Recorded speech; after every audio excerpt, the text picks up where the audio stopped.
हरिओम। इस चोले को पहन से बाजी खेले अपनी जान पे, इसे पहन झांसी की रानी मिट गई अपनी आन पे।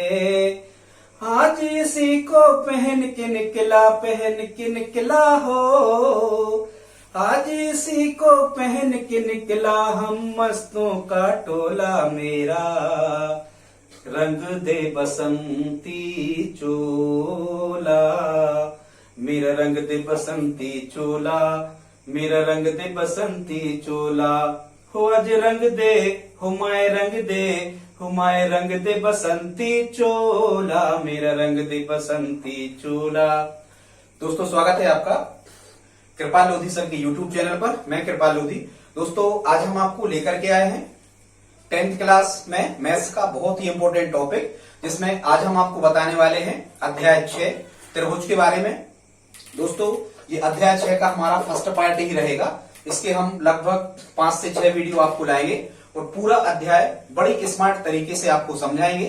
दोस्तों एक अपील है, यदि आप हमारे चैनल पर पहली बार आए हैं तो आप इस कृपाल लोधी सर के YouTube चैनल को सब्सक्राइब करें। दोस्तों ये जो चैनल है ये स्पेशली क्लास 10th, चाहे वो NCERT का सिलेबस किसी भी राज्य के बोर्ड एग्जाम में चल रहा हो, या हम कहें कि CBSE बोर्ड हो, या किसी भी राज्य का बोर्ड हो, सभी में एक सा ही सिलेबस है दोस्तों। तो प्लीज आप इस चैनल को सब्सक्राइब करें, हमारे वीडियो को लाइक करें। तो बगैर देर के स्टूडेंट्स आइए प्रारंभ करते हैं आज का टॉपिक। आज हम गणित कक्षा 10वीं की अध्याय 6 त्रिभुज के बारे में बताने वाले हैं। दोस्तों सबसे पहले तो देखो, ये ट्रायंगल मतलब त्रिभुज कहलाता है। त्रिभुज तो आप जानते ही हो, त्रिभुज का मतलब क्या है? 3 भुजाओं से बंद या घिरी हुई आकृति को क्या कहते हैं? त्रिभुज कहते हैं। इसमें हालांकि ये जो पाठ है इसमें मुख्यतः त्रिभुजों की समरूपता के बारे में और पाइथागोरस प्रमेय के अनुप्रयोग और एक और होती है क्षेत्रफल प्रमेय, उसके अनुप्रयोगों के बारे में इस अध्याय में आपको बताया गया है। अब यहाँ से जो प्रश्न कैसे आते हैं, खासकर MP बोर्ड में प्रश्न कैसे आते हैं या किसी भी बोर्ड में प्रश्न कैसे आते हैं, उन प्रश्नों को आज हमने यहाँ पर लिया हुआ है।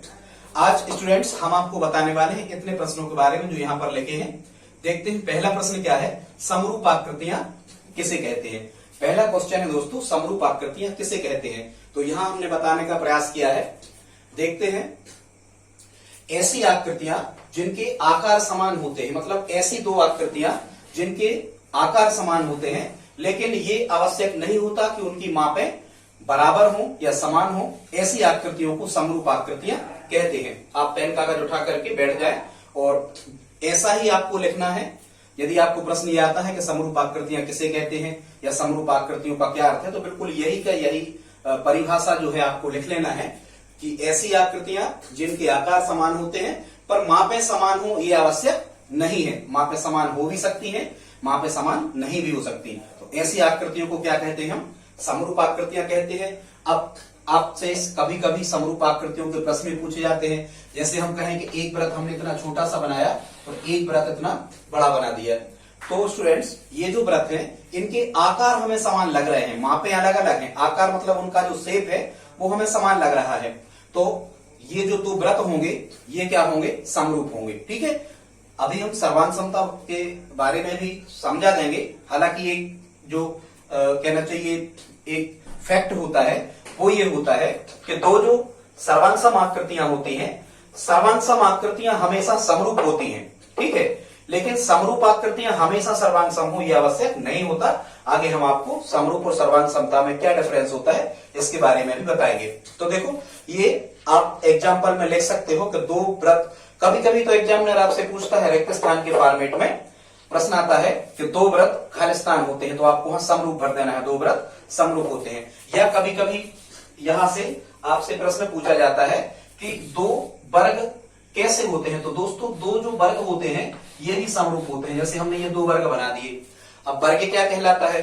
ऐसे चतुर्भुज को वर्ग कहते हैं जिसकी चारों भुजाएं बराबर होती हैं और प्रत्येक कोण समकोण होता है, ये वर्ग कहलाते हैं।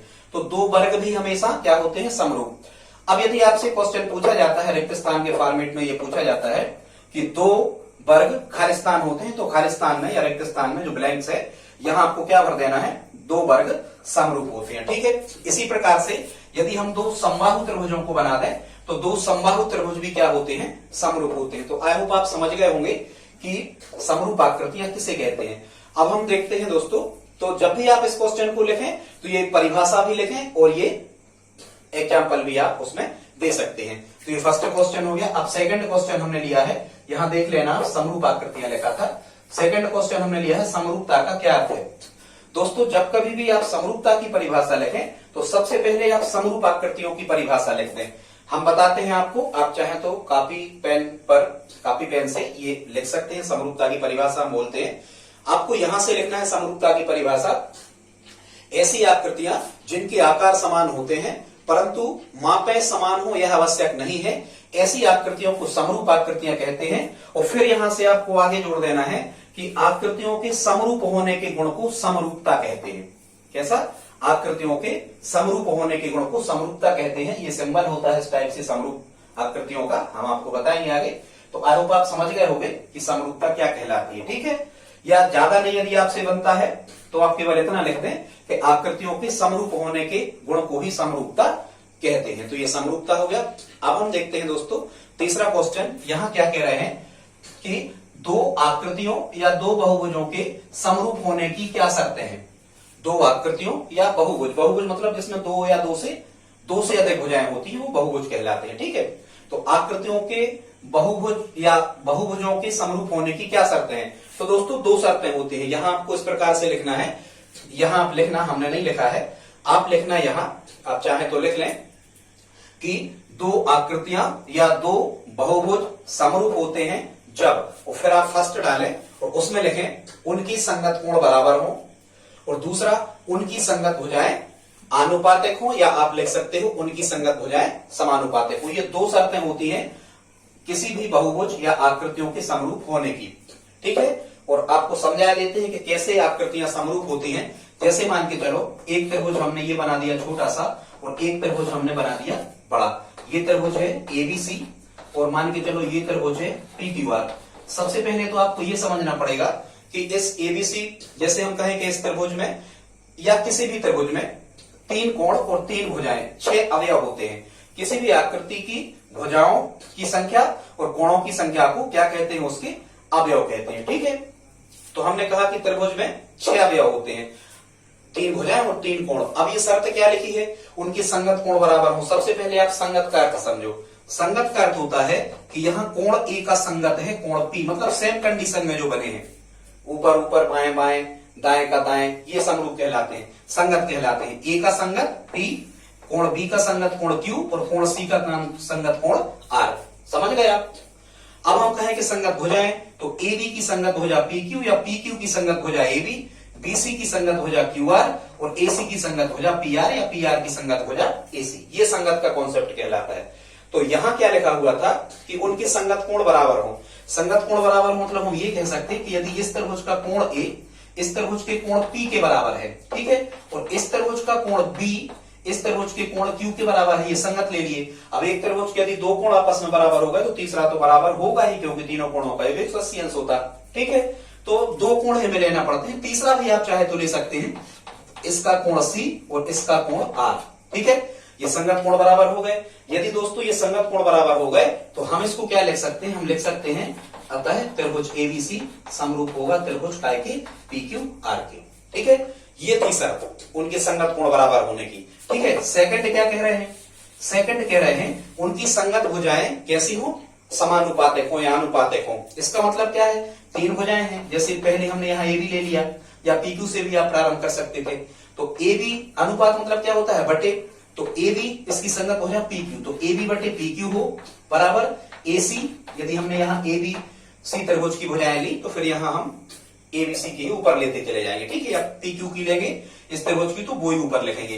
तो एसी की संगत भुजा क्या हुई, पी क्यू, तो एसी बटे पी क्यू मिले। या फिर हम क्या कहेंगे, आधार, इसका क्या हुआ आधार बीसी, तो बीसी बटे क्या मिले हमें यहाँ पर क्यू आर। तो देखो ये जो हमने आपको बताया है ये कहलाती है किसी भी बहुभुज की संगत भुजाएं। यदि संगत भुजाएं समान अनुपात में, ये समान अनुपात होता है, बराबर का मतलब होता है समान, और बटे का मतलब होता है अनुपात। तो ये हमने संगत भुजाएं यदि समान अनुपात में होती हैं तो ये दो बहुभुज क्या होते हैं, समरूप होते हैं। आगे हम आपको बताएंगे त्रिभुज कैसे समरूप होते, चतुर्भुज कैसे समरूप होते। ठीक है, तो आई होप आप समझ गए होंगे दोस्तों। यहां तक यदि आपने हमारा वीडियो देखा तो प्लीज आप लाइक तो कर ही दें, प्लीज आप कमेंट भी करें। देखते हैं अगला क्वेश्चन क्या है।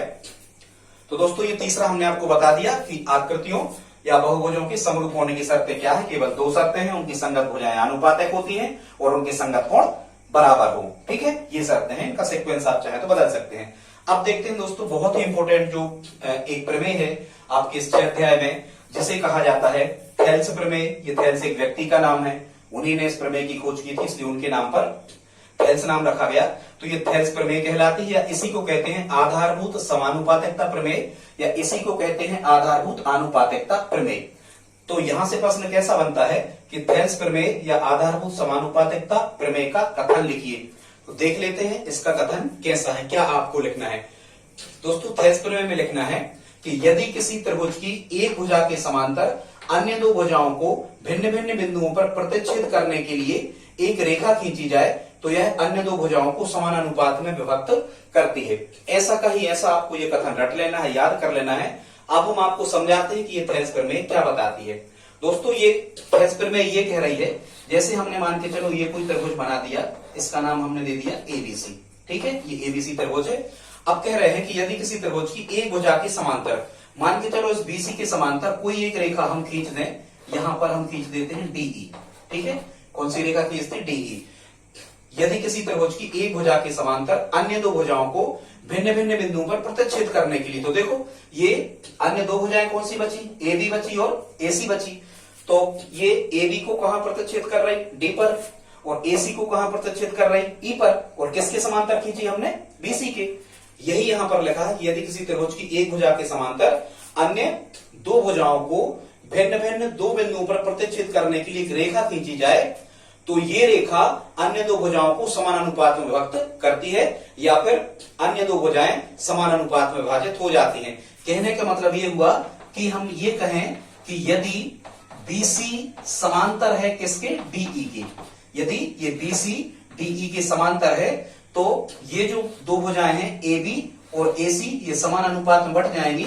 मतलब ये होगा एडी बटे डीबी ये अनुपात, और यहां एई बटे ईसी ये अनुपात क्या होगा, बराबर होगा। दोस्तों ये क्या कहलाती है, ये थेल्स प्रमेय कहलाती है। या सरल भाषा में हम कहें कि यदि किसी त्रिभुज की एक भुजा के समांतर कोई रेखा खींची जाए तो वह रेखा अन्य दो भुजाओं को जिन दो बिंदुओं पर प्रतिच्छेद करती है वे बिंदु उन भुजाओं को समान अनुपात में विभक्त करते हैं। ये भी कथन सही है, या फिर आप आपकी पुस्तक में ये कथन दिया तो आप ये कथन लिखें, कथन के बाद में ये चित्र बनाएं, और चित्र के बाद में यदि से और इतना और लिखें, तब आपकी पूरी ये थेल्स प्रमेय कंप्लीट होगी और आपको 2 या 3 अंक यहां से मिल जाएंगे। दोस्तों थेल्स प्रमेय का उपयोग क्या है कि अब आपको जो आगे क्वेश्चन आएंगे वो इस प्रकार के आते हैं। यहां देखो आप कितनी भुजाएं अज्ञात हैं, 4। ये एडी हिस्सा, बीडी हिस्सा, एई हिस्सा और ईसी हिस्सा। यहां इन 4 हिस्सों में से वो कोई भी 3 के मान आपको दे देते हैं तो चौथा हम फाइंड कर सकते हैं बिल्कुल आसानी से। ठीक है, कभी कभी पूरी भुजाओं के मान भी हम निकाल सकते हैं। ठीक है, या थेल्स प्रमेय से ऐसा भी होता है कि पूरी भुजाएं में दे देते हैं तो हम छोटे छोटे हिस्से भी थेल्स प्रमेय की सहायता से निकाल सकते हैं। आगे अपन इन क्वेश्चंस को करेंगे। तो आई होप आप इतना समझ गए होंगे। अगला क्वेश्चन है दोस्तों, यहां पर बता रहे हैं 5वां क्वेश्चन में पाइथागोरस प्रमेय का कथन लिखिए, या पाइथागोरस प्रमेय क्या है। तो अब हम आपको बताते हैं पाइथागोरस प्रमेय के बारे में। कथन तो हमने यहां पर लिख दिया है, क्योंकि हमने बोर्ड पे पहले से इसलिए लिखा है ताकि आप इनके नोट्स बनाते जाएं। स्क्रीनशॉट ले लेते आप पहले, चलो खैर ठीक है दोस्तों। अब हम आपको बताएं